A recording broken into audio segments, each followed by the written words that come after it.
G'day everyone. It's Martin here from Wounded Heroes. I'm the president here. I'm a volunteer for the last 12 years. In 2022, just to give you a snapshot, we looked after 1,801 homeless veterans around Australia. That's with emergency accommodation. These were boys and girls sleeping in cars, be that couch surfing, sleeping on the beach, and or in accommodation, staying with their parents, etc.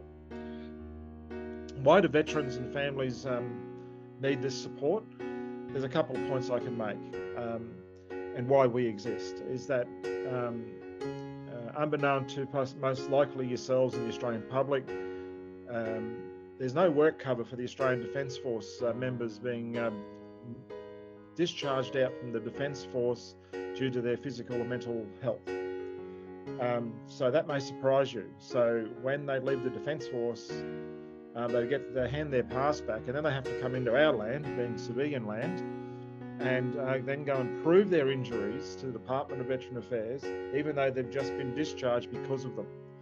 Now, as you would know, and COVID hasn't helped, you've got there's 40,000 claims outstanding of veterans that have been discharged from the Australian Defence Force involuntarily and are trying to get their payments through, and it's taking up to 2 years to get those payments, and that's our space. Day 1 to 2 years. So they end up on Centrelink. You've got the highly trained veterans that defended our country, have gone to war, have signed a piece of paper called a will at 18 years old when they joined to defend us. They're discharged out through no fault of their own, and suddenly they're going on Centrelink. They find themselves, as I mentioned to you, trying to get psychiatrist appointments and specialist appointments. You can wait 6 to 8 months for a psychiatrist appointment.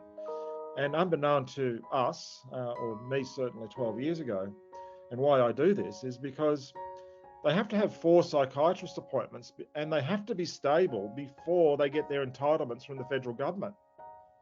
So you're talking about post-traumatic stress, anxiety disorder, adjustment disorder, and the rest of it.